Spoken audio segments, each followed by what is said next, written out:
March 17, 1943. Rechlin Experimental Airfield, Germany.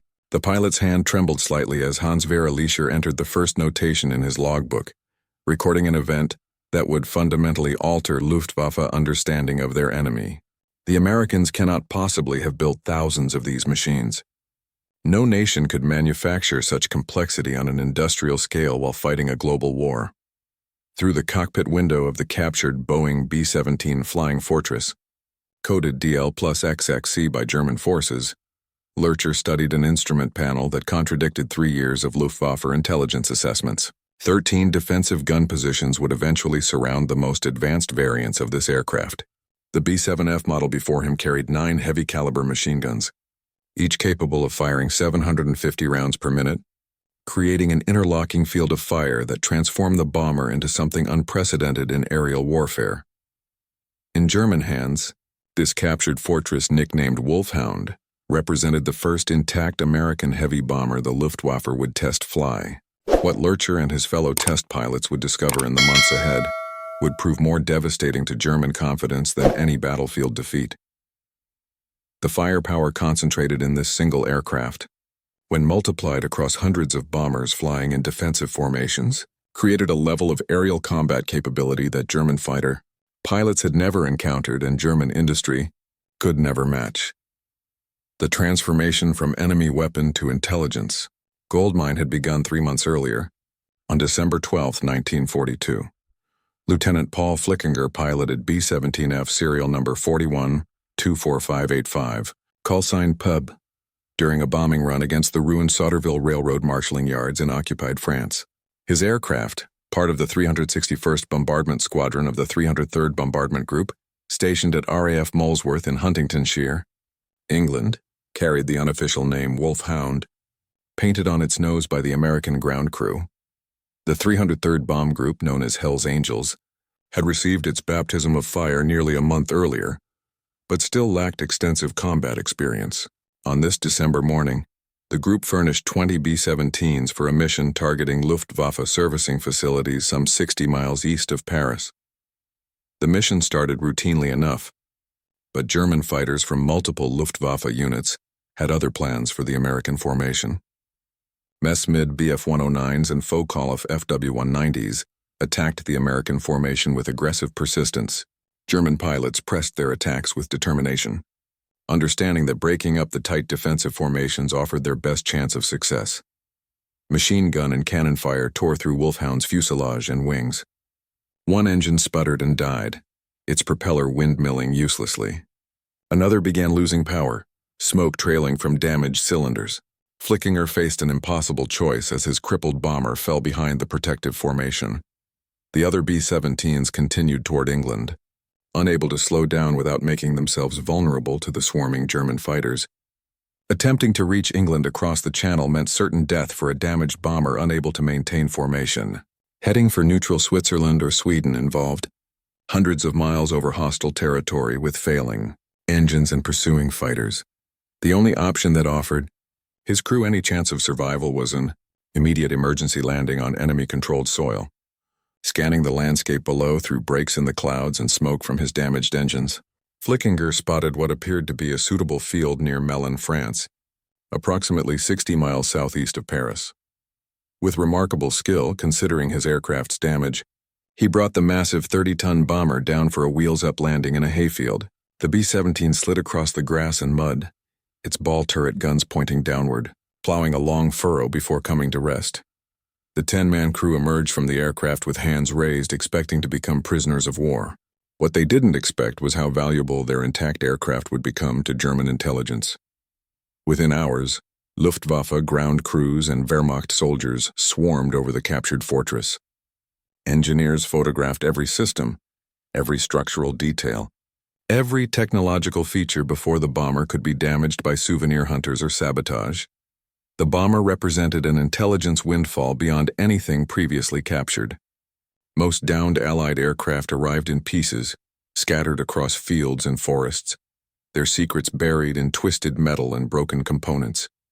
But Wulf Hound sat nearly intact in a French field, a complete example of American heavy bomber technology, ready for exploitation. German recovery specialists immediately recognized the prize before them. This was not just another crashed bomber to be stripped for scrap metal. This was the first B-17 Flying Fortress to fall into Luftwaffe hands in flyable condition.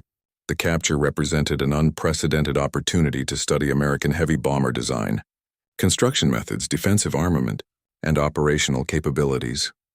German technicians worked quickly to transport the damaged but repairable bomber to Rechlin Airfield in the Netherlands, a major Luftwaffe base that had been developed from a pre-war Dutch civil airport. The transportation process required careful planning and execution to prevent further damage to the valuable prize. 2 days after capture, on December 14, 1942, German mechanics completed temporary repairs to the battle damage. Fuel tanks were topped off with German aviation gasoline. German national insignia replaced American markings on the wings and fuselage. Large black crosses adorned the wings. A swastika marked the tail, and the distinctive hellish red and black colors of Nazi Germany announced the bomber's new ownership. 2 Messerschmitt Bf-10 heavy fighters took position as escorts, and a hand-picked German crew climbed aboard for the ferry flight to Rechlin, the Luftwaffe's premier testing and evaluation center located approximately 50 miles north of Berlin in Mecklenburg. The flight plan was distributed to every Luftwaffe fighter base and flak battery along the route, with explicit instructions not to engage the captured fortress. But despite these precautions and the clear German markings, some Luftwaffe forces fired on their own captured prize, inflicting minor additional damage before recognition signals could be confirmed and the attackers called off. The incident highlighted both the German eagerness to destroy American bombers on sight and the difficulty of coordinating operations across fractured command structures in a military organization that was beginning to feel the strain of fighting on multiple fronts. When Wulf Hound touched down at Rechlin, after its circuitous flight from the Netherlands, it entered a world dedicated to understanding enemy technology. Rechlin served as the central testing facility for all Luftwaffe aircraft evaluation, a German equivalent to the United States Wright Field in Ohio or the British Royal Aircraft Establishment at Farnborough. Every captured Allied airplane that could be repaired to flying condition eventually made its way to this secretive base. Here, German engineers dissected foreign technology, searching for weaknesses to exploit and innovations to copy or counter. The facility employed hundreds of technicians, engineers, test pilots, and support personnel dedicated to the single mission of understanding how enemy aircraft worked and how to defeat them. For 3 months following its arrival in mid-December 1942, Wulf Hound remained grounded while teams of specialists conducted exhaustive examination. Engineers removed panels to study structural design, marveling at the sophisticated stressed skin construction that gave the B-17 its legendary toughness. They measured skin thickness, analyzed alloy composition, tested rivet patterns and joining techniques. Every system received detailed documentation. The electrical network, with its miles of wiring, revealed American approaches to aircraft systems integration. The hydraulic controls showed sophisticated valve designs and pressure regulation. The oxygen distribution system demonstrated American understanding of high-altitude operations. The intercom system provided clear communication despite engine noise. The fuel management system allowed pilots to shift fuel between tanks to maintain proper center of gravity. The engine synchronization system reduced pilot workload while maximizing performance. Each component was photographed from multiple angles, sketched in detailed technical drawings, measured with precision instruments and compared to equivalent German systems. Luftwaffe aeronautical engineers marveled at aspects of American manufacturing philosophy. Revealed in the B-7's construction, the bomber demonstrated mass production, techniques on a scale German industry had never achieved or even seriously attempted. Standardized components meant parts manufactured at different factories would fit together without custom fitting. Interchangeable parts allowed damaged components to be swapped quickly in field conditions. Simplified assembly sequences reduced the skill level required for workers, allowing semi-skilled labor to build complex aircraft. Everything about the bomber's design indicated an industrial philosophy fundamentally different from German practice. Where German aircraft required skilled craftsmen to hand-fit complex components through labor-intensive processes, American bombers used standardized modules that semi-skilled workers could install rapidly using jigs, templates, and fixtures. The implications were staggering for German planners who understood industrial capacity. If one captured bomber showed this level of manufacturing sophistication, suggesting an industrial system optimized for volume production, how many could American industry produce in a month, in a year? The numbers, when German intelligence analysts ran the calculations, suggested production rates that seemed impossible yet proved conservative. On March 17, 1943, Wulf Hound finally took to German skies for its first flight under Luftwaffe control. Flugzeugführer, an experienced Luftwaffe test pilot selected for his skill and judgment, conducted the maiden flight from Rechlin. The bomber handled smoothly despite its size, responding to control inputs with surprising docility. American pilots had consistently praised the B-7's flight characteristics in reports that German intelligence had intercepted or obtained through prisoner interrogations, and German test pilots quickly confirmed these assessments through direct experience. The Fortress flew with surprising stability for such a large aircraft, weighing 15 tons empty and up to 30 tons fully loaded. Control responses felt predictable and balanced across the entire flight envelope. Even with one or two engines shut down during deliberate single-engine and twin-engine tests, the bomber maintained controllable flight, a capability that explained why so many damaged B-7s managed to return to England after sustaining terrible combat damage that would have doomed German bombers over. Subsequent weeks throughout the spring of 1943, multiple German pilots flew Wulf Hound in varied test profiles, designed to explore every aspect of the aircraft's performance and handling characteristics. High-altitude performance evaluation showed the bomber could operate comfortably above 25,000 ft, where German anti-aircraft artillery became progressively less effective due to reduced projectile velocity and longer time of flight. Engine synchronization tests revealed sophisticated propeller control systems, featuring constant-speed propellers and automated governors, that reduce pilot workload while maintaining optimal engine performance across different flight regimes. Formation flying exercises demonstrated the bomber's stability in close proximity to other aircraft, explaining how Americans maintained those tight defensive box formations that Luftwaffe fighters found so difficult to penetrate without exposing themselves to concentrated defensive fire.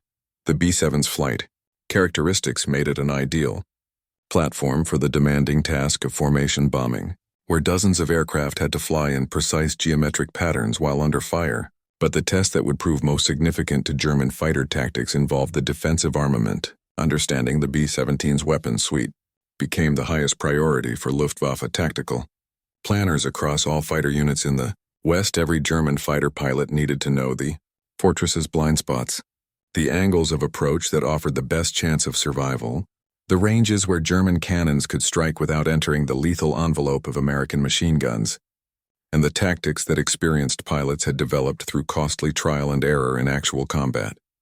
The numbers alone were sobering to German planners who understood the implications. The B-17F model carried 9 Browning M2 machine guns of .50 caliber, positioned to provide overlapping fields of fire across nearly every approach angle a fighter might use. Later models, particularly the B-17G that would enter service in summer and fall 1943, would increase this to 13 guns through the addition of a chin, turret, and improved nose armament. But even 9 heavy machine guns represented firepower exceeding anything German bomber designs incorporated for defensive purposes. German bombers relied on defensive gun positions that were often improvised, cramped, and limited in traverse angles. The Henkel He 1111, the Luftwaffe's standard medium bomber, typically carried 6 or 7 machine guns of mixed caliber, many of them rifle-caliber 7.92 mm weapons with limited effectiveness against attacking fighters. The Junkers J-88 fast bomber might have 4 or 5 defensive positions scattered around the airframe, but an American B-17F carried 9 heavy machine guns as standard equipment, and every round fired was a .050 caliber projectile capable of penetrating armor plate, destroying engines, shattering canopies, and killing pilots from ranges exceeding 600. The .050 BMG cartridge, fired by these weapons, delivered 3 times the kinetic energy of German 792M rounds and comparable energy to German 13M. Heavy machine guns. Hans-Werner Lerche, who would become the most experienced test pilot of captured Allied aircraft during the war, flew Wulf Hound extensively during the spring and summer of 1943. His post-war memoir, published decades later under the title Luftwaffe Test Pilot, flying captured Allied aircraft of World War II, provided detailed accounts of his experiences with the bomber and numerous other Allied types. Lerche approached captured aircraft with scientific curiosity rather than ideological prejudice, a professional attitude that made him invaluable to the Luftwaffe's evaluation program. His engineering background from university studies combined with exceptional natural flying ability developed through years of glider and powered aircraft experience made him ideally suited for the demanding and dangerous work of test flying enemy aircraft. He flew over 125 different aircraft types during the war without a single serious crash or damage incident, a remarkable safety record that testified to both technical skill and careful methodology in approaching unfamiliar aircraft. When Lerche climbed into Wulf Hound's cockpit for his first flight in the captured bomber, he had no instruction manual, no training program, no checklist, and no qualified instructor to provide guidance.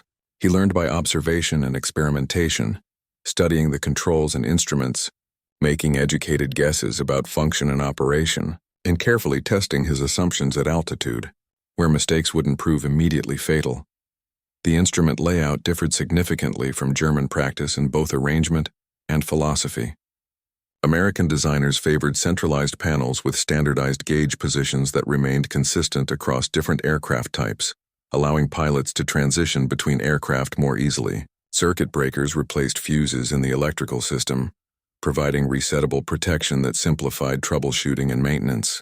Hydraulic pressure indicators used different pressure scales calibrated in pounds per square inch rather than kilograms per square cm. The throttle quadrant operated with reversed logic compared to German aircraft, with forward motion increasing power rather than decreasing it. But perhaps most impressive to Lerche was the bomber's sheer robustness and damage tolerance. The B-17 absorbed punishment that would have destroyed equivalent German aircraft, continuing to fly and fight after sustaining damage that seemed unsurvivable. Its structural strength came from heavy-gauge aluminum alloy frames and stressed skin construction that distributed loads efficiently across the entire airframe. Multiple redundant systems meant single failures rarely proved catastrophic to the mission. Self-sealing fuel tanks prevented fires from small-caliber hits, a technology the Germans understood, but had never implemented as comprehensively. Armor, plate-protected critical crew positions and vital systems, with particular attention to protecting the pilot's engines and fuel system. Lerche and other test pilots at Melun conducted numerous firing tests to understand the B-7's defensive capabilities from the attacker's perspective and the viewpoint that mattered most to German fighter pilots who would face these bombers in combat. German fighter pilots would climb into Messed BF 109s and Faller Wolf FW-190s, then make simulated attack runs on Wulf Hound, while it flew straight and level or performed evasive maneuvers. Ground observers photographed the engagements and recorded angles, ranges, closure rates, and exposure times. Combat cameramen filmed the exercises from chase planes, creating training footage that could be shown to fighter squadrons across Germany and occupied Europe. These exercises revealed uncomfortable truths that contradicted pre-war assumptions about bomber vulnerability. Attacking from directly behind, the traditional German approach to bomber interception that had worked well against earlier Allied bombers with limited defensive armament, exposed the fighter pilot to the most concentrated defensive fire the B-7 could deliver.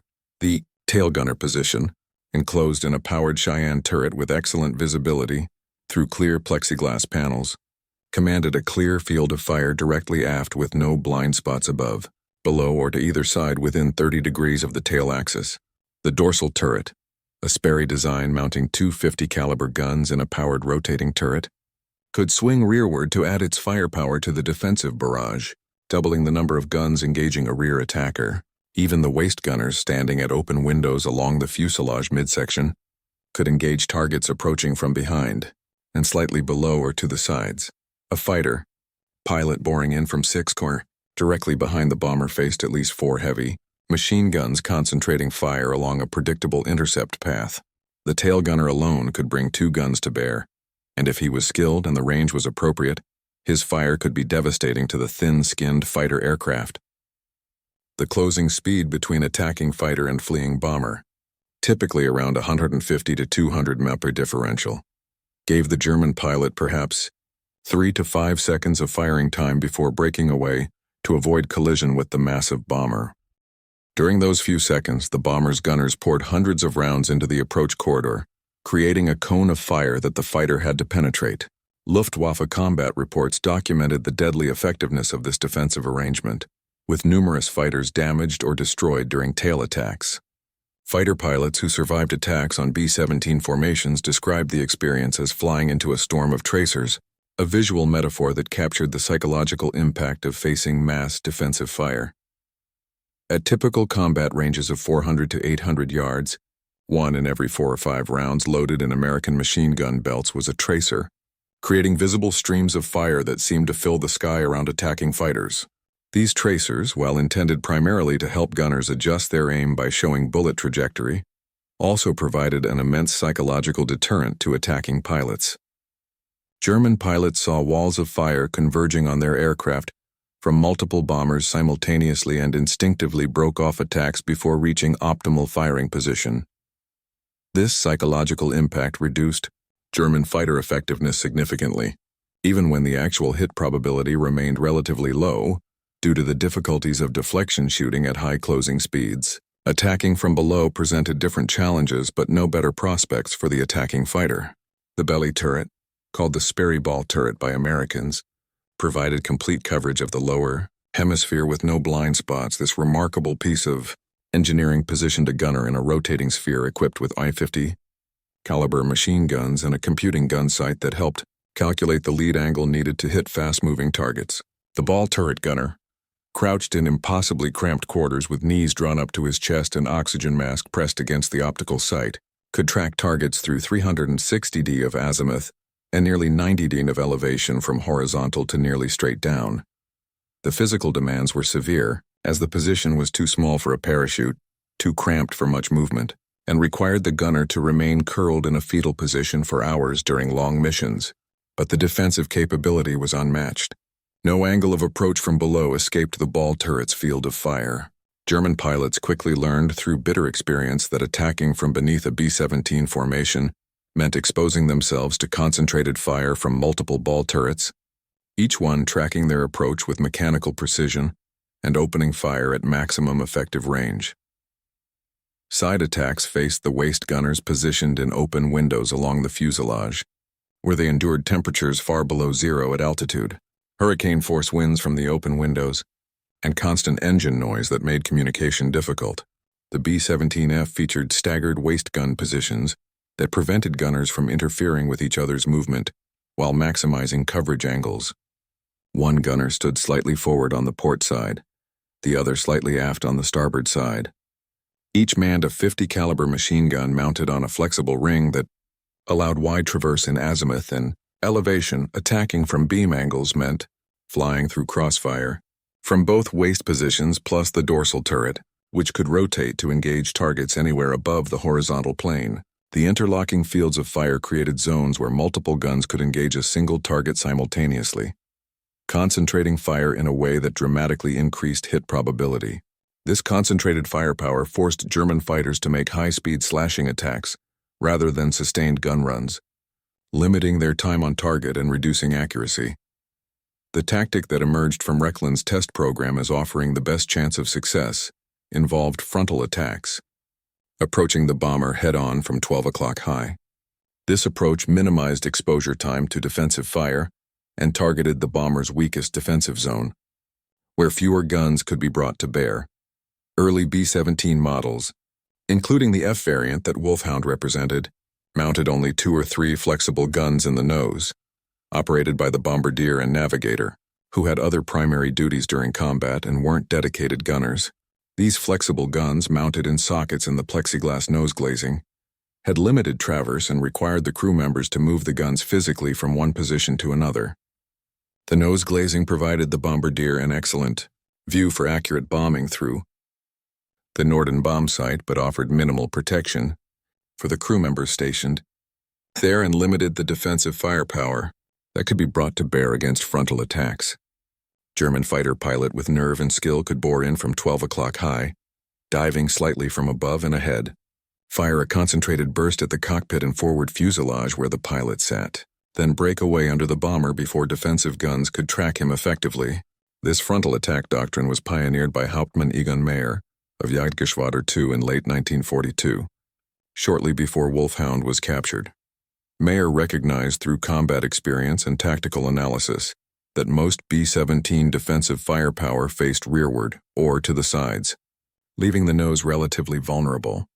Attacking from directly ahead meant the fighter's relative closing speed exceeded 500 mm, with the fighter approaching at 350 to 400 mph and the bomber flying toward it at 150 to 180 mph. This combined closure rate gave the bomber's nose gunner perhaps 2 seconds to aim and fire before the fighter flashed past overhead or underneath. Those 2 seconds demanded extraordinary marksmanship from the defensive gunner, who had to track a rapidly approaching target, estimate lead angle, and fire accurately despite wind blast vibration and the psychological pressure of watching a fighter dive directly toward him with guns blazing. The attacking pilot, meanwhile, enjoyed a nearly stationary target growing larger in his gun sight, making aim calculation relatively simple compared to deflection shots against crossing targets. The tactic worked spectacularly when executed properly by skilled pilots with strong nerves. German pilots who mastered the head-on pass achieved impressive kill ratios, sometimes downing multiple bombers in a single mission. But the attack demanded exceptional nerve and discipline that not all pilots possessed. Fighter and bomber hurtled toward each other at combined speeds exceeding 500 mph, closing the distance between them at nearly 750 feet per second. The attacking pilot needed to hold his course directly into the bomber's nose, watching it grow from a distant speck to a massive 4-engine aircraft filling his windscreen, waiting until the range closed to point-blank distance of 200 yards or less before firing his cannons and machine guns.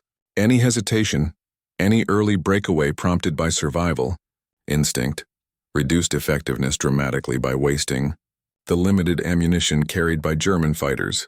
The psychological pressure of watching a 4-engine bomber grow larger in the windscreen while tracer fire from the nose guns flashed past the canopy proved too much for many pilots.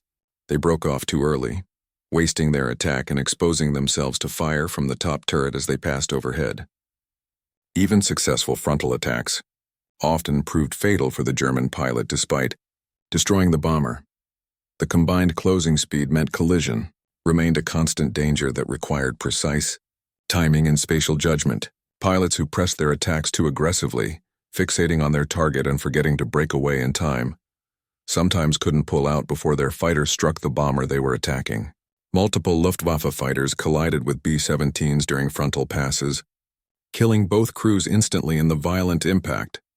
Additionally, the massive bomber could absorb tremendous damage to its forward fuselage and still fly, demonstrating the rugged construction that gave the B-17 its reputation for toughness.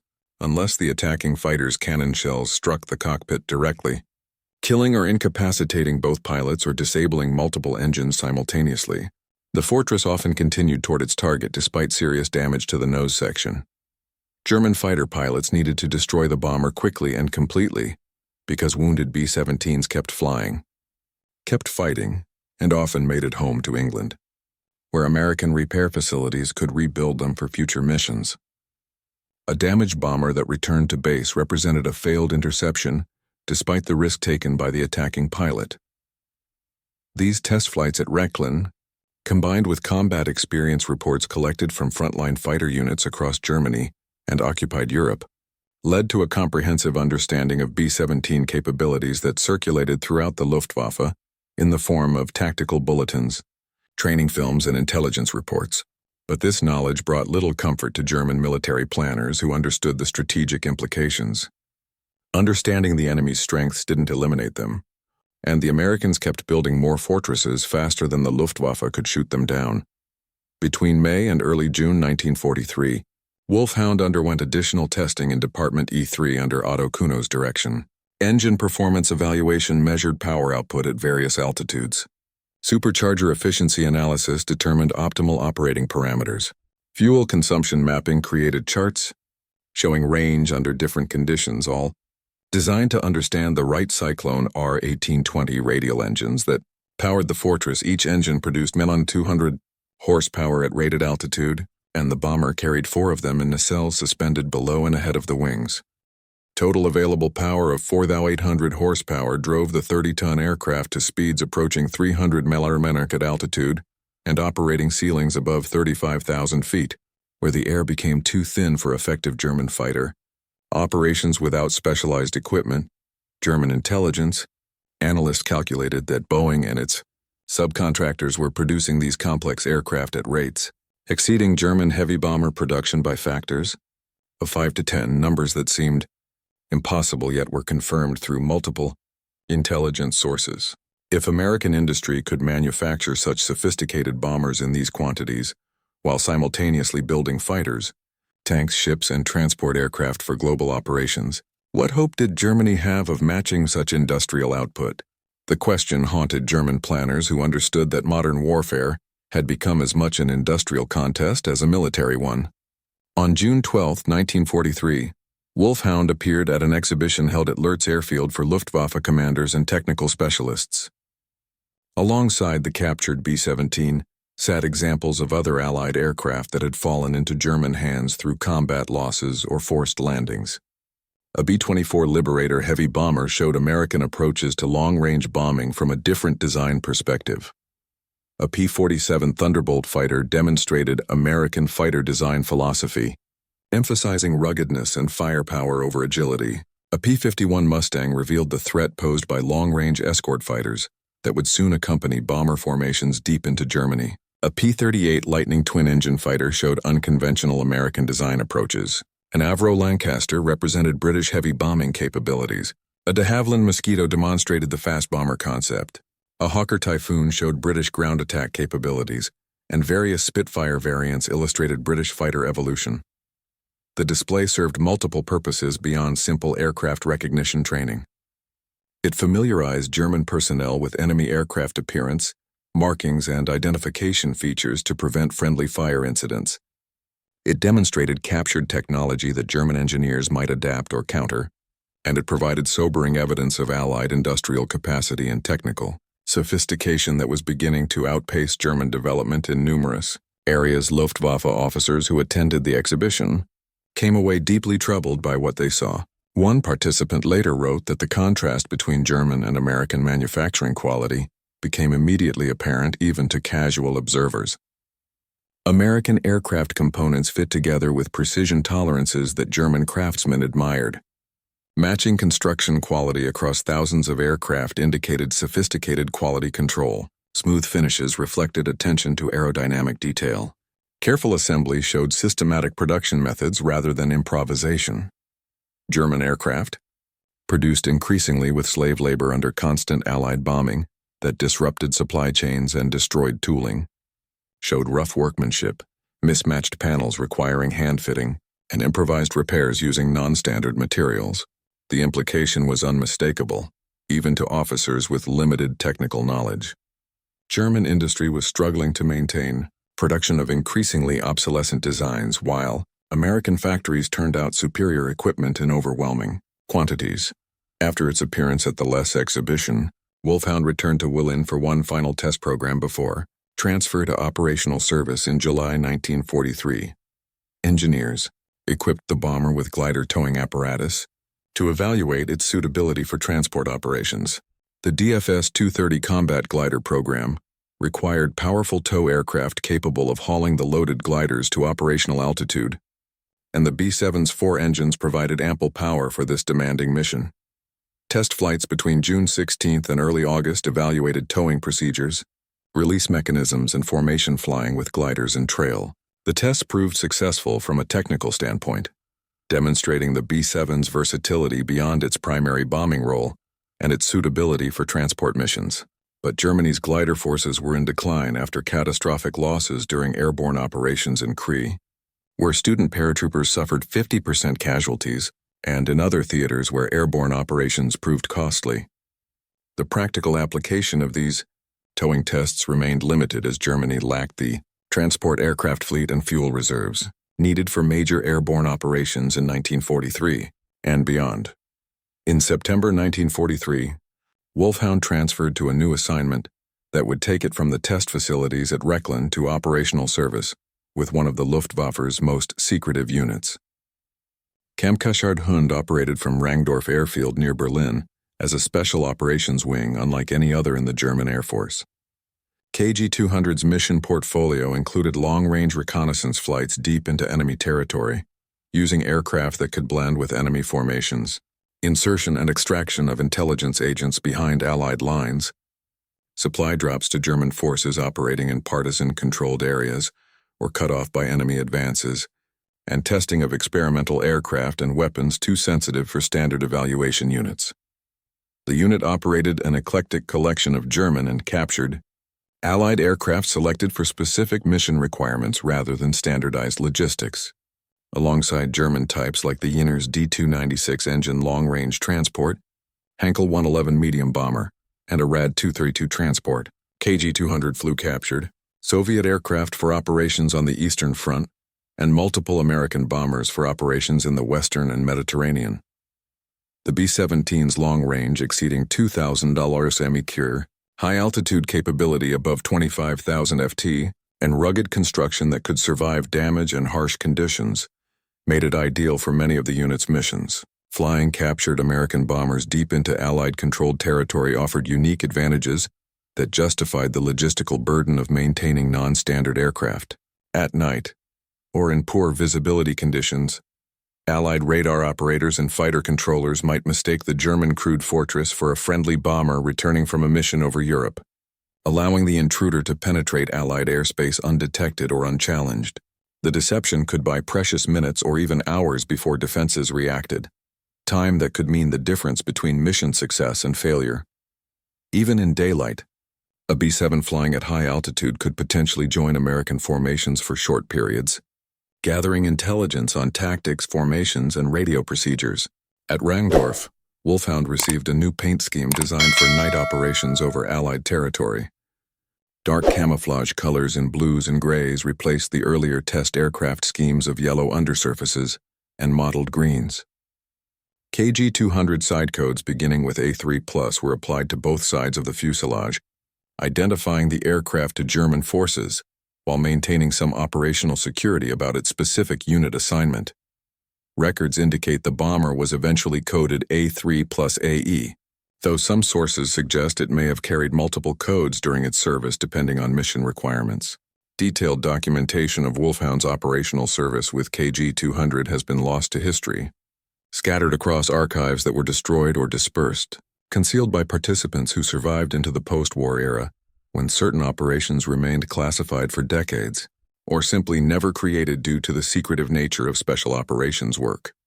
However, post-war research by aviation historians established that KG-200 operated at least 4 captured B-7s between late 1943 and mid-1944, with some sources suggesting the number may have been higher during peak operations. These bombers flew missions across Europe, the Mediterranean, the Middle East, and North Africa, operating in some of the war's most sensitive theaters. Some missions involve straightforward transport of critical personnel or equipment to isolated German garrisons cut off by Allied advances or operating behind enemy lines. Others inserted intelligence agents into Allied-controlled territory using parachute, drops at night or high altitude, bailouts that allowed agents to land far from the drop, aircraft's apparent course, several missions conducted, reconnaissance of Allied installations, photographing ports where invasion forces might assemble, airfields where bomber forces concentrated, and supply concentrations that might indicate future Allied operations. The most sensitive operations remained shrouded in secrecy decades after the war's conclusion, their details known only to the participants who have since passed away. Huns. Vera flew other captured B-7s that made their way to Rechlin after Wulf Hound transferred to operational service with KG-200 on October 9, 1943. B-17F serial number 4230336, named Miss Nonley II by its American crew, crash-landed in a field at Norholm Estate near Vega in Denmark. After developing engine trouble during a mission over Germany, the crew bailed out over Denmark, but the pilot successfully brought the aircraft down intact in a controlled crash landing, demonstrating the B-17's docile handling even in emergencies. German recovery teams arrived quickly, understanding the value of captured American bombers, and Lerche himself flew the bomber out of the field to Esbjerg Airfield, then on to Rechlin for evaluation.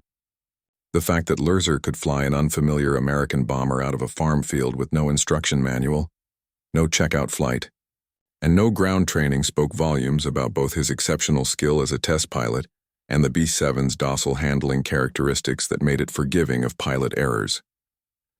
Miss Nantu received the German code 7+8 and served in evaluation roles until at least December 1944, when records indicate it was still flying test missions. Each newly captured fortress provided fresh opportunities for detailed examination.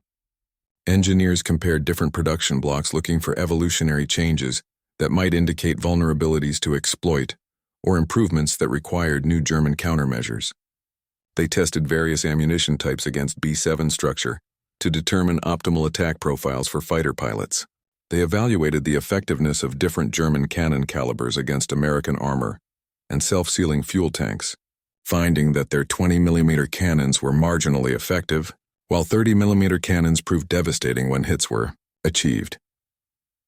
What emerged from these exhaustive tests was a comprehensive picture of an aircraft that represented the peak of American bomber development in 1943 and a level of defensive firepower that had fundamentally altered the calculus of daylight strategic bombing.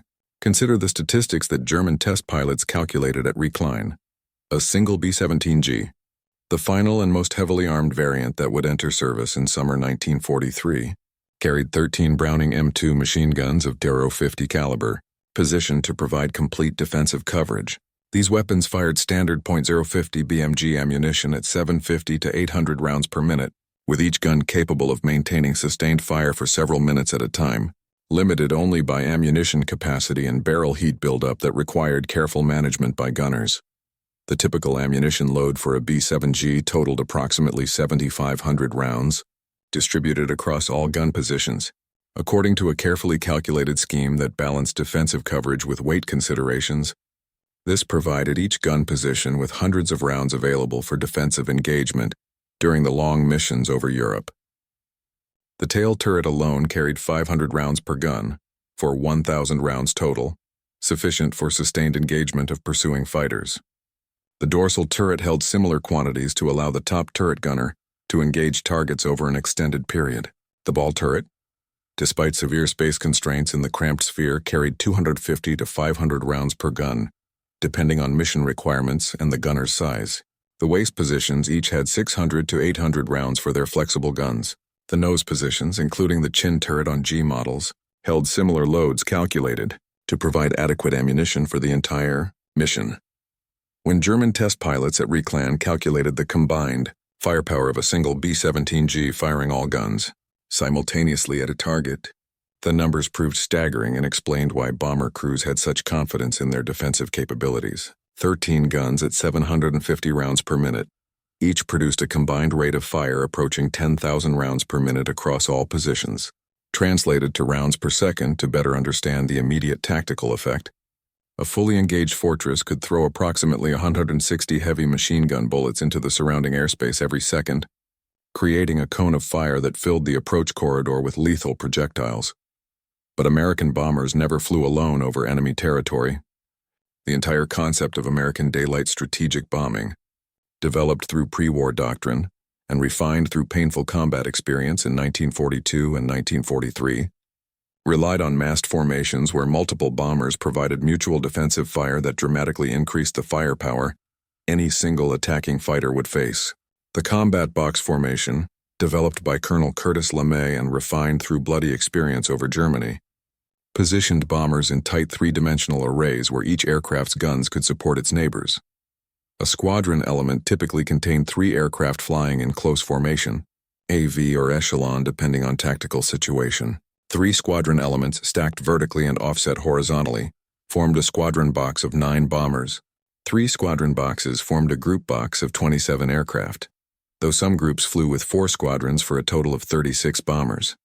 A typical 3-squadron group box contained 18 to 27 aircraft, depending on attrition and maintenance status. If each bomber carried even 9 guns instead of 13, Assuming a mix of F and G models in the formation, the group's combined defensive armament exceeded 180 heavy machine guns, providing interlocking fire. 3 such groups combined to form a wing box with 54 to 81 bombers and 500 to 700 machine guns, providing interlocking defensive fire that created zones where attacking fighters faced concentrated fire from dozens of bombers simultaneously. German fighter pilots attacking such formations described approaching a wall of tracers, a vivid description that captured the visual and psychological impact of mass defensive fire. At typical combat ranges of 400 to 800 yards, every bomber gunner who detected an attacking fighter opened fire simultaneously, creating a visual spectacle that was both beautiful and terrifying. 50 or more machine guns might concentrate fire on a single fighter, making a head-on pass through the formation, with each bomber's gunners tracking the target and firing at maximum rate. The psychological impact overwhelmed many pilots regardless of actual hit probability, which remained relatively low due to the difficulties of deflection shooting, range estimation, and the brief time available for engagement. Luftwaffe after-action reports documented numerous instances of fighters breaking off attacks prematurely before reaching optimal firing range because pilots couldn't force themselves to fly deeper into the defensive barrage.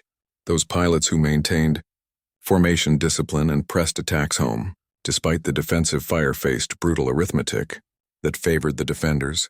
Luftwaffe studies conducted using data from actual combat engagements determined that rear attacks on B-17s required an average of 20 hits from 20mm cannon shells to destroy a bomber, and that figure assumed hits were distributed across vulnerable systems rather than concentrated in one area.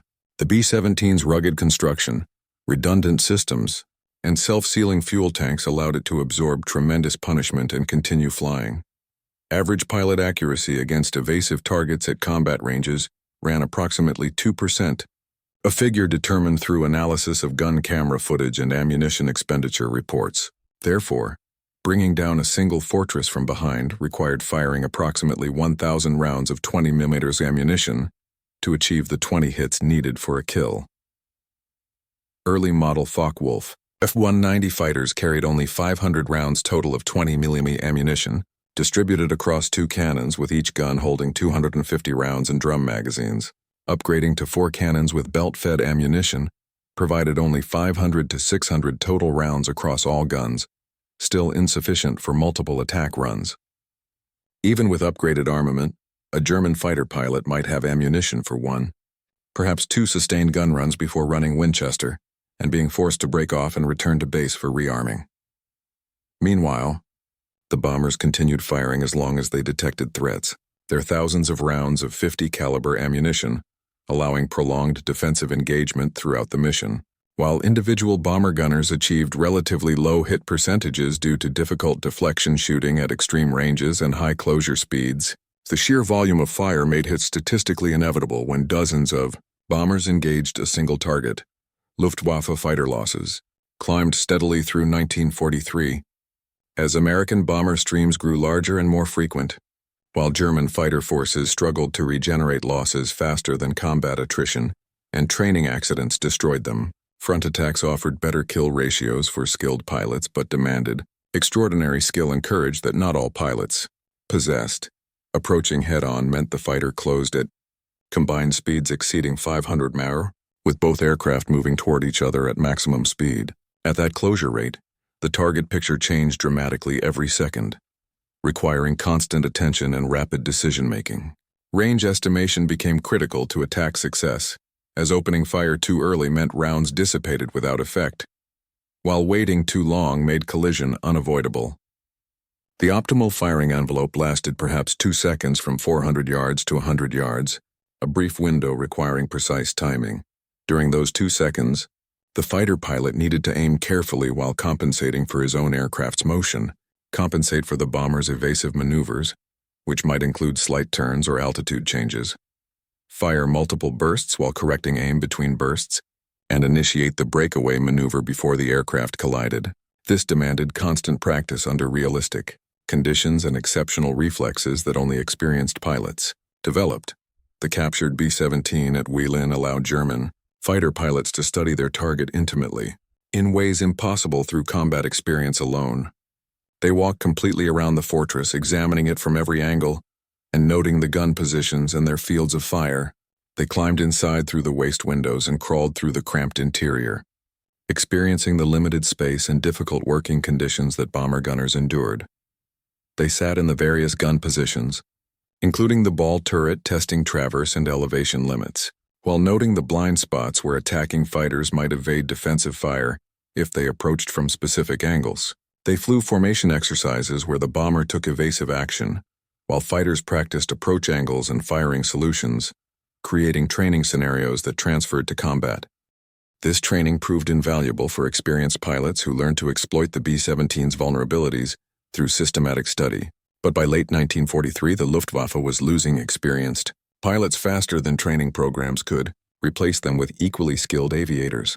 New pilots straight from flight school lacked the hundreds of hours of experience needed to execute complex attack maneuvers under fire while maintaining situational awareness. They often broke off attacks prematurely or pressed them too aggressively, either wasting their ammunition or dying in collisions. Additionally, the Americans continuously improved their bombers based on combat experience and crew feedback. The B-17G model entering service in late summer and fall 1943 added the distinctive chin turret under the nose, a remotely operated turret mounting two .50 caliber machine guns that could engage targets directly ahead.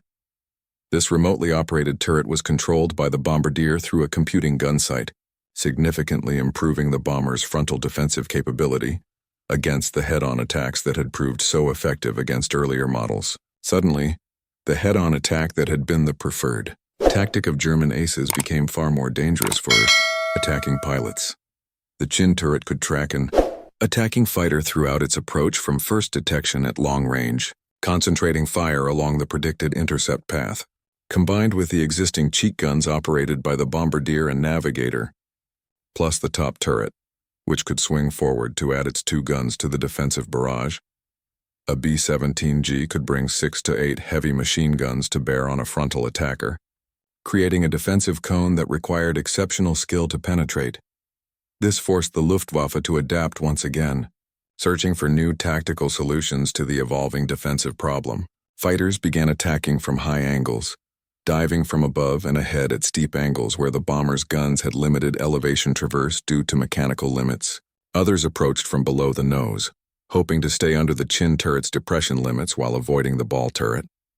Still others resorted to standoff weapons, launching unguided rockets from beyond machine gun, effective range and hoping for lucky hits on the tightly packed formations, where even near misses might cause collision. Damage. The Werfer Granit 21 cm rocket became a favored weapon among German fighter units, launched from tubular launchers mounted under the wings. These unguided projectiles carried large, high-explosive warheads intended to break up bomber formations through blast effect, rather than achieve direct hits. Actual hit probability remained low, due to the rocket's poor ballistic characteristics, but a rocket exploding in the midst of a combat box could damage multiple bombers simultaneously through blast and fragmentation, or cause collisions as pilots took violent evasive action. But standoff attacks carried their own serious problems that limited their effectiveness. The rockets were inaccurate beyond 800 yards, heavy enough to significantly reduce fighter performance, and created substantial drag that made the launching fighter vulnerable to Allied escort fighters. Pilots carrying underwing rocket tubes became easy targets for American P-51 Mustangs and P-47 Thunderbolts, which by 1944 included long-range variants capable of accompanying bomber formations all the way to Berlin and back, eliminating the sanctuary that German fighters had previously enjoyed deep in German airspace. The technological race continued throughout 1943 and 1944 as both sides sought advantages.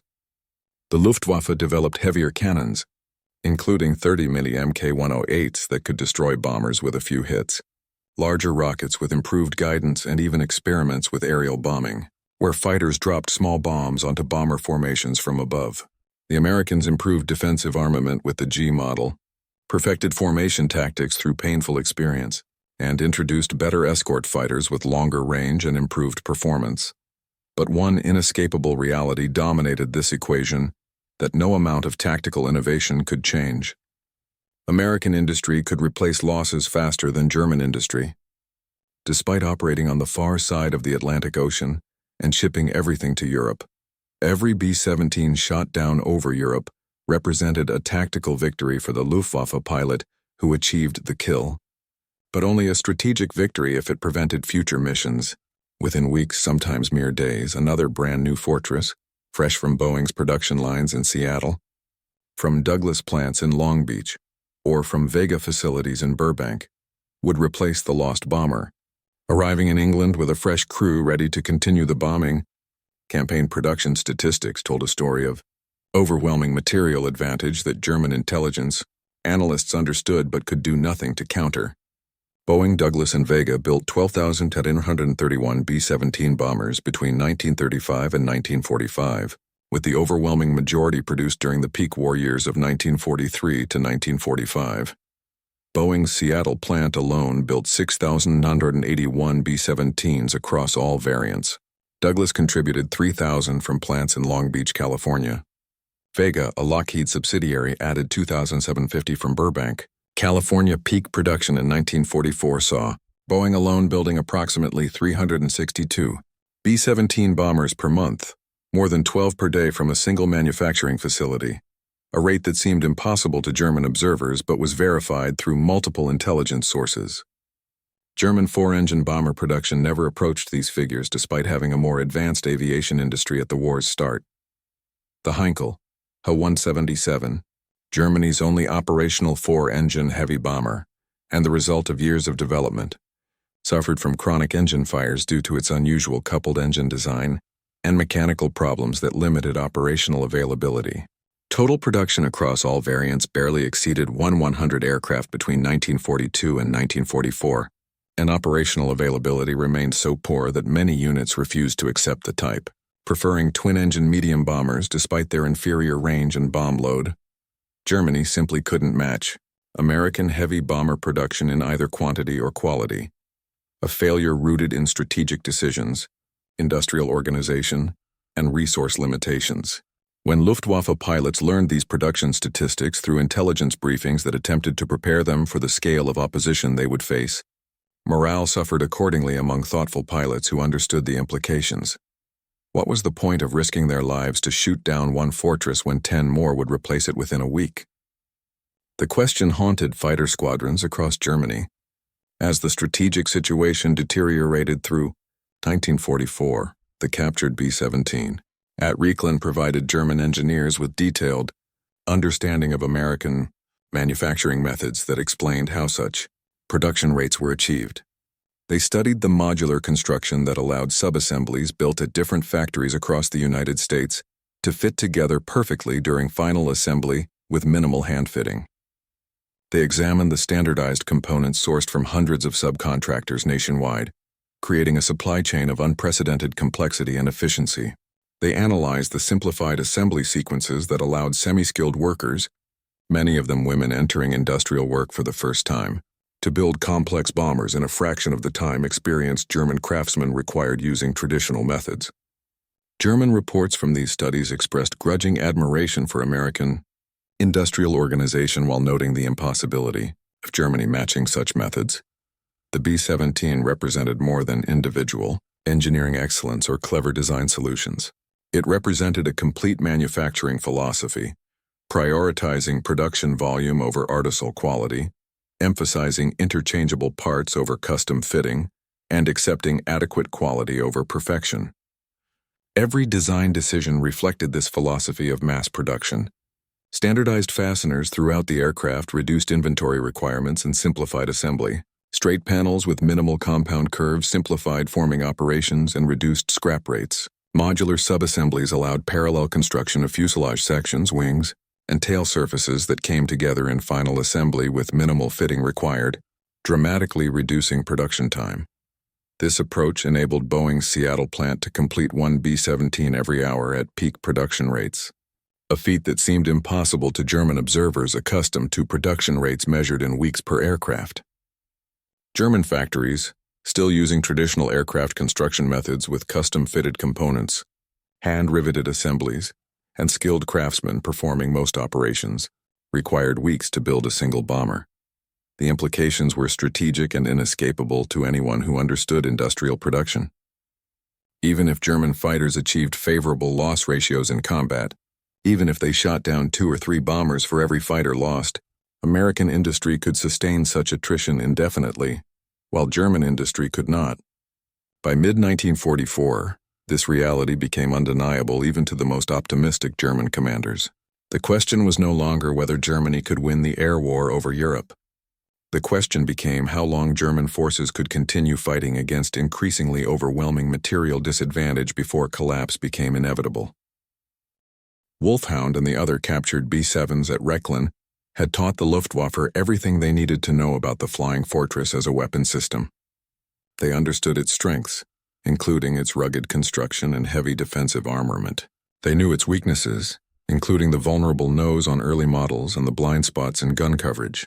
They had documented its capabilities in terms of range, altitude, bomb load, and formation flying.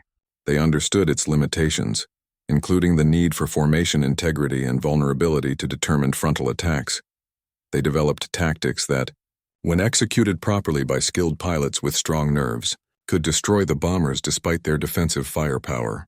But this knowledge couldn't change the fundamental arithmetic of industrial production that determined strategic outcomes. For every German pilot who learned to attack B-7s effectively through training at Rechlin or through combat experience, the Americans trained 10 new bomber crews. For every fortress shot down over Germany through superior German tactics, American factories built 5 more bombers.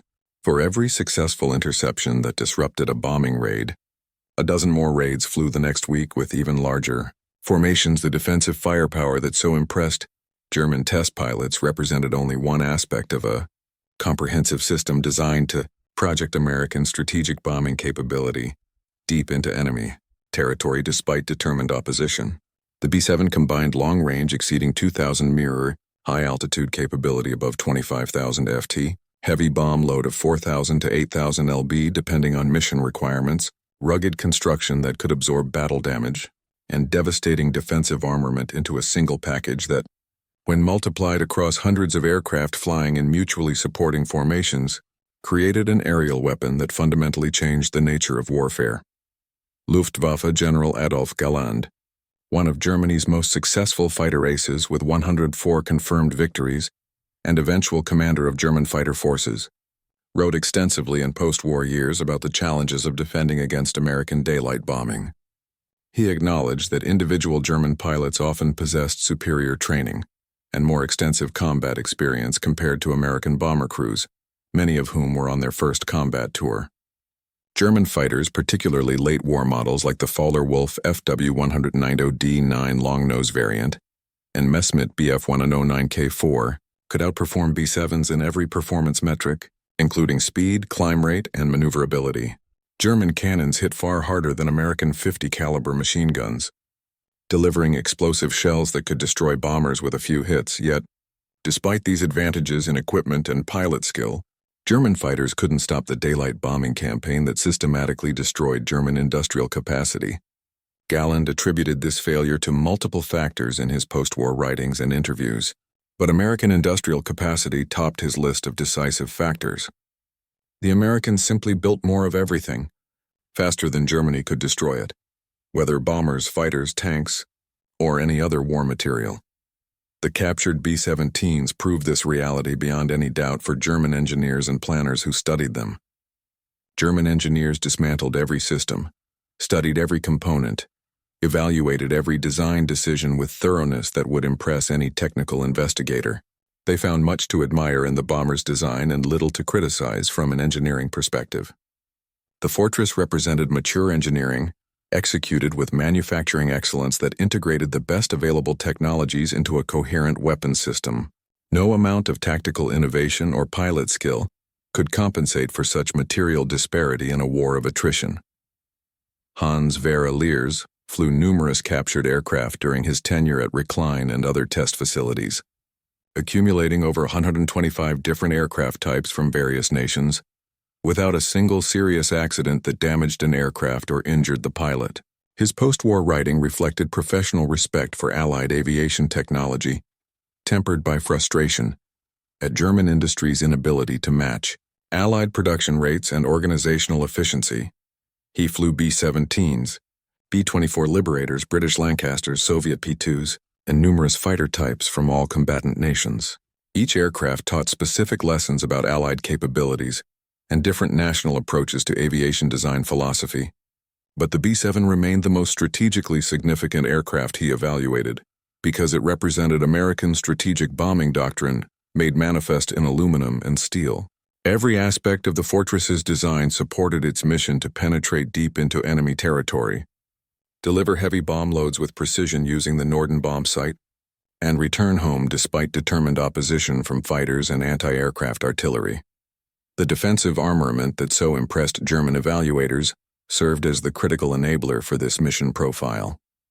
Without those machine guns and the interlocking defensive formations they made possible, daylight strategic bombing would have proven impossible. Regardless of how many bombers the Americans built, German fighters would have slaughtered unescorted bombers in numbers that would have forced the Americans to abandon daylight operations and switch to night bombing like the British, reducing accuracy and effectiveness. The B-17's defensive firepower didn't make the bombers invulnerable to attack or prevent losses. Thousands were shot down over Europe by determined German fighter pilots and accurate anti-aircraft fire, but the defensive armament made them survivable in sufficient numbers to accomplish their mission over time. Enough bombers got through the defenses to hit their targets. Enough crews survived their tour of 25, then later 35 missions, to return home and train new crews. The cumulative effect of hundreds of bombing missions over 2 years systematically destroyed Germany's industrial capacity, oil production facilities, transportation networks, and military production capabilities. By 1945, when Wulf Hound met its end during an American bombing raid on Oranienburg Airfield on April 10, 1945, the strategic bombing campaign had achieved its primary objectives. German industry lay in ruins across the Ruhr Valley and other industrial centers. Fuel shortages grounded much of the Luftwaffe despite having aircraft available. Transportation chaos prevented delivery of critical supplies to front lines, where German armies faced defeat. The fortresses had completed their mission despite heavy losses along the way. The captured bomber that taught the Luftwaffe so much about American defensive firepower had become a symbol of the futility of fighting against overwhelming material advantage. German pilots who learned to attack B-7s using knowledge gained from flying captured examples found themselves increasingly irrelevant as American bomber streams grew to include 1,000 aircraft escorted by equal numbers of long-range fighters. Individual skill and tactical excellence couldn't compensate for such numerical inferiority and industrial disparity. The story of captured B-17s in German service represents a curious footnote to the larger narrative of the strategic bombing campaign over Europe. These aircraft, built in American factories by American workers, flown by American crews on combat missions, shot down or forced down by German forces, then rebuilt and flown by German pilots, served as unique windows into Allied capabilities and American industrial methods.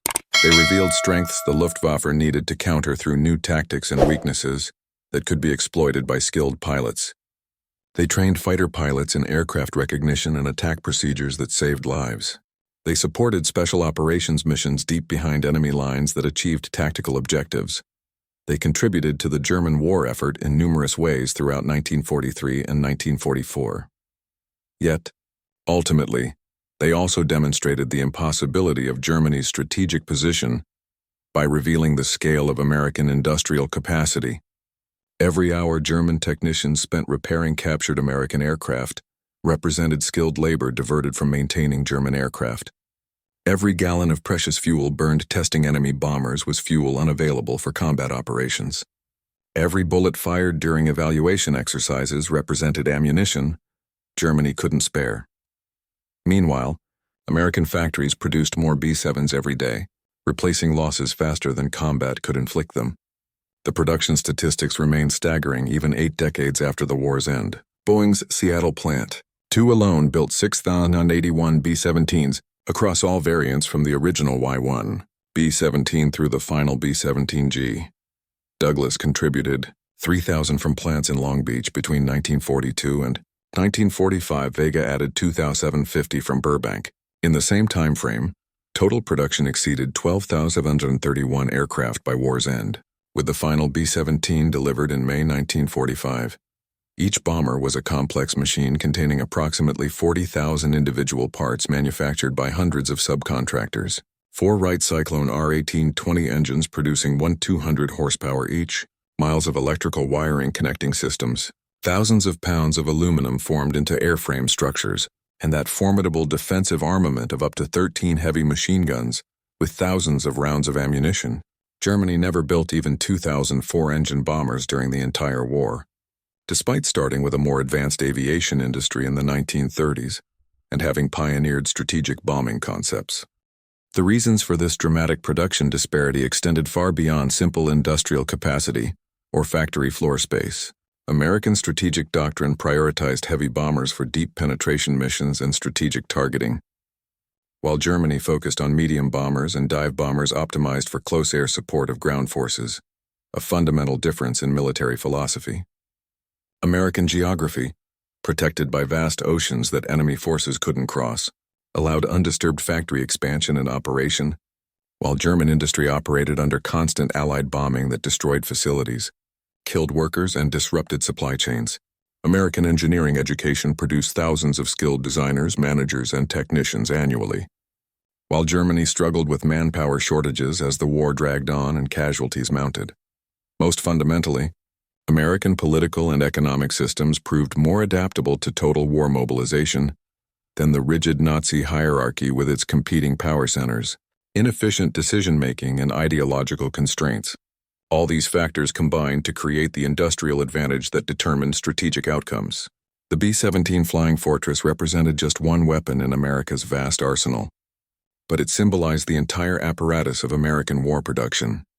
When Luftwaffe officers stood before Wulf Hound at Melun, studying its construction, testing its systems, flying evaluation missions, they were really studying American industrial civilization and its capacity for sustained production. What they learned should have been obvious from the beginning to anyone who studied American industrial capacity objectively. You cannot defeat an enemy who can build bombers faster than you can shoot them down, who can train crews faster than you can kill them, who can deliver bombs in greater tonnage than your entire nation's industrial output across all sectors. The defensive firepower that so impressed German test pilots was merely the visible manifestation of deeper American advantages in industrial organization, resource allocation, and economic mobilization. The real secret weapon wasn't the 13 machine guns mounted on the B-17G.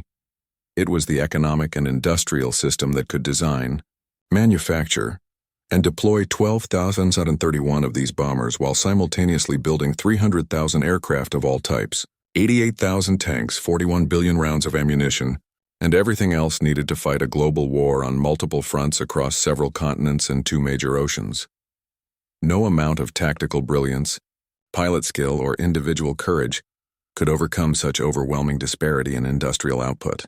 No wonder Hans-Werner Lerche, after flying dozens of captured Allied aircraft and seeing firsthand the quality and quantity of enemy equipment, concluded that Germany had already lost the war by 1943, based purely on industrial mathematics. The mathematics of material production predicted defeat with mathematical certainty.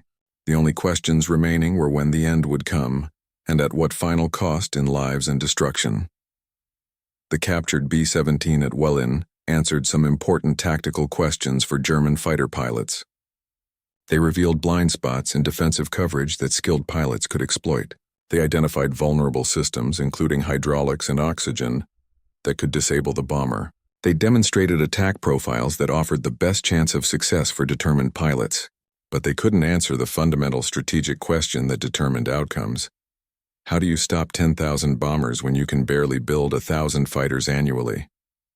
How do you defend cities against endless raids when your pilots fly 3 or 4 missions per day until they're killed, wounded, or too exhausted to continue? How do you maintain industrial production and civilian morale when every factory worker knows American bombs will eventually find their workplace? These questions had no satisfactory answers within the framework of Nazi Germany's war strategy and industrial organization. The regime had started a war of conquest, assuming quick victory before enemies could fully mobilize their economies and industrial capacity. When that fundamental assumption proved false, When the war became a grinding contest of industrial attrition and staying power, Germany's fate was sealed by decisions made in the 1930s. The B-17 Flying Fortress, with its multiple heavy machine guns throwing 160 rounds per second into the surrounding airspace, with its ability to absorb horrific damage and continue flying toward targets, with its clear manifestation of American industrial capability and organizational efficiency, represented not just a tactical challenge but a strategic verdict on the war's outcome. The bombers came every day in increasing numbers. The fighter escorts grew more numerous and capable. The targets burned systematically, and there was nothing the Luftwaffe could do to stop the campaign, despite heroic individual efforts. Luftwaffe test pilots at Rechlin flew, captured B-7s extensively, and came away with grudging respect for American engineering, manufacturing, and military organization. They admired the bomber's rugged construction that allowed it to survive damage that would destroy lesser aircraft. They appreciated its thoughtful design that prioritized crew survivability and operational effectiveness. They acknowledged its devastating defensive firepower that made attacking the formations a deadly proposition, even for experienced pilots. But respect for the weapon did nothing to change the outcome of battles in the sky over Europe. Knowledge of the enemy's capabilities couldn't create the resources needed to defeat them when those resources simply didn't exist in sufficient quantities. By late 1944, many of the captured B-17s in German service had been destroyed or rendered unfleeable through various causes. Some fell victim to Allied bombing raids on German airfields as the bombing campaign targeted Luftwaffe infrastructure. Others crashed due to maintenance issues as spare parts became impossible to obtain with supply chains disrupted. A few continued flying special missions for KG-200 until the final weeks of the war in early 1945. But their intelligence value had been largely exhausted by this point. The Luftwaffe knew everything worth knowing about the Flying Fortress through years of study. They understood its blind spots where guns couldn't reach. They knew its vulnerabilities in specific systems. They had developed tactics to attack it effectively when conditions allowed.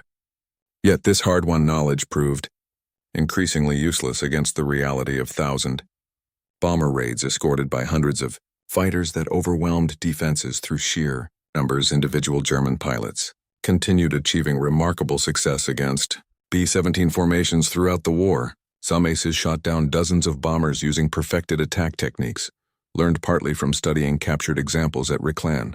But heroic individual performance couldn't compensate for systematic industrial inferiority and numerical disadvantage. For every ace who survived long enough to develop expertise through dozens of missions, 10 novice pilots died on their first or second combat mission before learning effective tactics. The average life expectancy for a German fighter pilot by 1944 measured in weeks rather than months. Many never achieved 10 combat missions before being killed or too badly wounded to continue flying, creating a downward spiral of declining experience levels. The Americans, meanwhile, implemented systematic crew rotation policies that sent crews home after completing tour requirements of 25 missions initially, later increased to 35 missions as loss rates declined. Survivors returned to training commands in the United States where they passed hard-won combat experience to new crews, creating institutional learning that preserved lessons purchased with blood. This systematic approach to crew utilization contrasted sharply with German practice of flying pilots until they died, were captured or became physically unable to continue due to wounds or exhaustion. The different philosophies reflected different industrial realities and strategic positions. America could afford to rotate experienced crews to training roles because production provided steady streams of replacement aircraft and new crews fresh from training. Germany couldn't spare anyone with combat experience. Every pilot capable of flying combat missions stayed on the line until killed, captured, or incapacitated, leading to declining average experience levels across fighter units. Captured B-17 taught the Luftwaffe much about American defensive firepower through systematic study. The experience of fighting against 1,000 bomber raids taught harder lessons about American resolve, resources, and industrial staying power. But the ultimate lesson came in May 1945, when the guns finally fell silent across Europe. Germany lay in ruins, its cities destroyed, its industry shattered beyond immediate repair, its military crushed between Soviet forces in the east and Western Allied armies in the west. The bombers had done their work over 2 years of sustained operations. The defensive firepower that so impressed German test pilots in 1943 had proved sufficient for the fortresses to complete their mission, despite taking terrible losses along the way.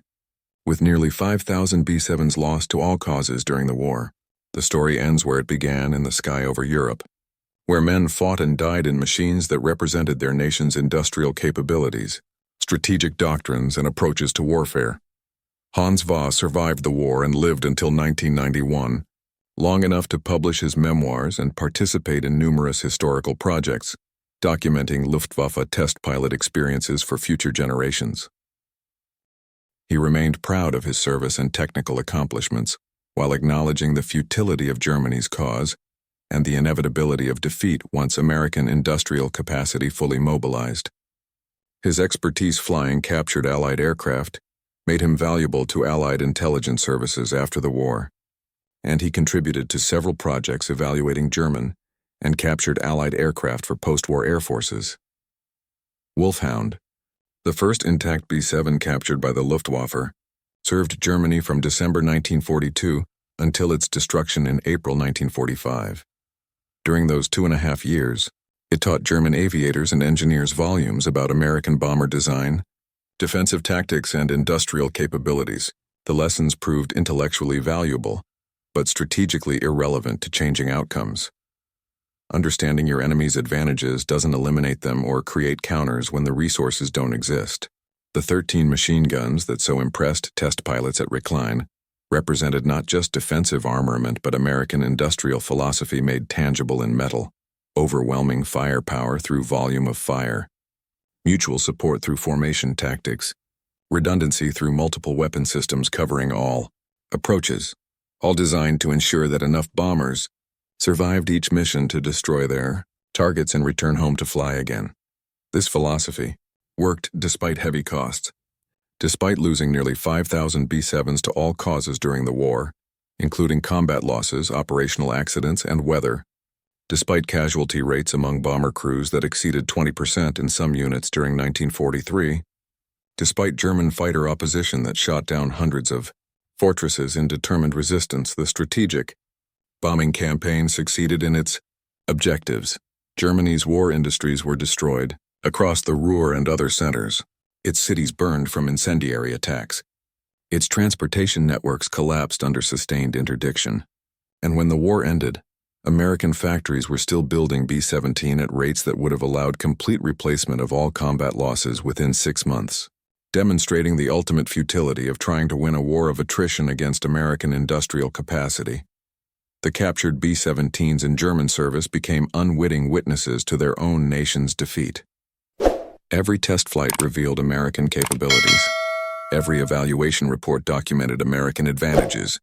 Every training exercise emphasized the same inescapable message. America possessed industrial capacity that Germany could never match through any realistic means. The defensive firepower was impressive and merited respect. The productive capacity behind it was overwhelming and ultimately decisive. That was the real lesson of the captured flying fortresses, though it took time for all participants to fully comprehend the implications. The Luftwaffe officers who flew captured B-7s admitted they had never seen defensive firepower like it in their experience with other bomber types. They marveled at the interlocking fields of fire that covered all approach angles, the heavy caliber weapons that could destroy fighters at long range, the volume of ammunition that allowed sustained engagement. But the defensive guns were merely the visible manifestation of America's true weapon, the arsenal of democracy operating at full capacity and coordination. That arsenal, once unleashed and fully mobilized, proved unstoppable despite determined resistance. The fortresses came in their hundreds, the bombs fell on their targets, and Germany fell with them. The captured B-7s could teach tactics and reveal vulnerabilities. They couldn't change the strategic destiny determined by industrial capacity.